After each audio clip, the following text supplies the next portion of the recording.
जय हिंद दोस्तों, आज हम बात करने वाले हैं प्रमुख प्राचीन विदेशी यात्री एवं लेखक तथा संबंधित शासक के बारे में। यानी प्रमुख प्राचीन विदेशी राजदूत एवं वे राजदूत किस शासक के साम्राज्य में गए थे, उनके बारे में आज बात करने वाले हैं ट्रिक से। जैसे देखिए, मेगास्थनीज एक यूनानी राजदूत था। मेगास्थनीज कौन सा? एक यूनानी राजदूत था जो 305 ईसा पूर्व में चंद्रगुप्त मौर्य के साम्राज्य में आया था। तो इसे ट्रिक से कैसे याद करेंगे? देखिए, मेगास्थनीज मौर्य के दरबार में, मेगास्थनीज के दरबार में आया था, मौर्य के। तो माँ से मौर्य, माँ से मेगास्थनीज, तो मेगास्थनीज मौर्य के दरबार में। कौन से मौर्य? चंद्रगुप्त मौर्य। उसी प्रकार देखिए, अगर डायमिक्स की बात करें तो डायमिक्स सीरिया का था और कब आया था? 298 ईसा पूर्व में।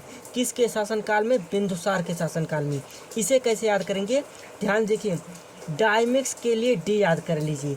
डायमिक्स यानी डी, सीरिया यानी सी, बिंदुसार यानी बी, डी सी बी। डायमिक्स के लिए क्या याद करेंगे? D C B.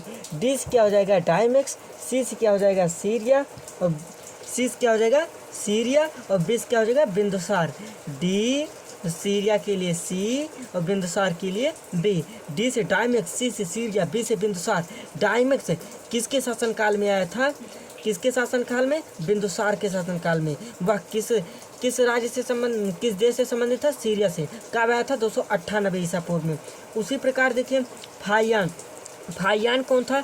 एक चीनी यात्री था। फाहियान कौन था? चीनी यात्री था। कब आया था? 399 ये ईस्वी में आया था। देखो, ये दोनों ईसा पूर्व में आए थे, डायमिक्स और मेगास्थनीज। लेकिन फाहियान जो था वो चीनी यात्री था और 399 ईस्वी में आया, लेकिन ये ईस्वी में आया। यही बात मेन है कि ये ईस्वी में आया था, वो ईसा पूर्व में आया था। तो ये किसके शासनकाल में आया? ये चंद्रगुप्त विक्रमादित्य द्वितीय के शासनकाल में आया। फाहियान किसके शासनकाल में?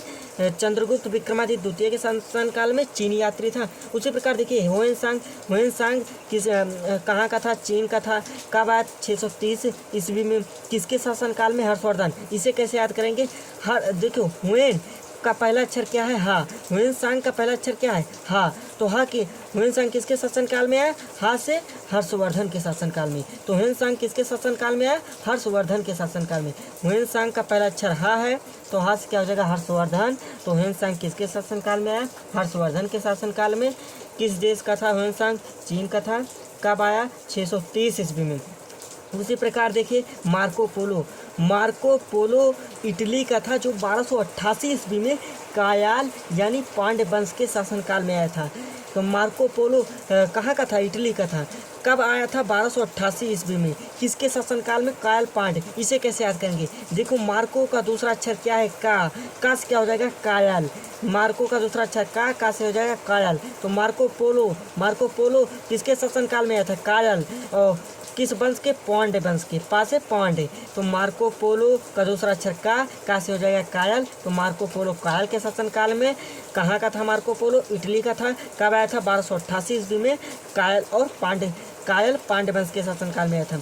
देखो, इब्न बतूता नाम सुनते ही ये ज्ञात हो जाता है कि इब्न बतूता एक मुस्लिम समाज में प्रयोग किया जाने वाला शब्द है। तो इब्न बतूता क्या था? एक लेखक यात्री था जो किस देश से आया था? मोरक्को देश से। किसके शासनकाल में आया? तो देखो, इब्न बतूता मुस्लिम समझ में आ रहा है कि मुस्लिम वर्ड है, तो इब्न बतूता मुस्लिम शासक के शासनकाल में। कौन सा मुस्लिम? मोहम्मद बिन तुगलक।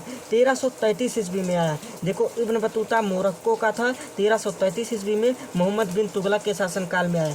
ऐसे भी याद कर लीजिए, 1325 में मोहम्मद बिन तुगलक राजगद्दी में आया, तो वही 1325 के आसपास इब्न बतूता आया है।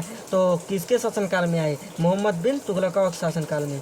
इब्न बतूता मोहम्मद बिन तुगलक के शासनकाल में। निकोलो कोंटी इटली का था, जो 1420 ईस्वी में आया, देवराय प्रथम के शासनकाल में।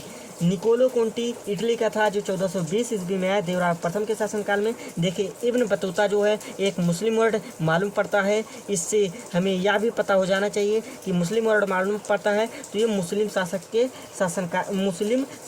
के साम्राज्य में आया होगा। तो कौन से मुस्लिम शासक? मोहम्मद बिन तुगलक। इब्न बतूता मोहम्मद बिन तुगलक के शासन में कब आया? 1333 ईस्वी में।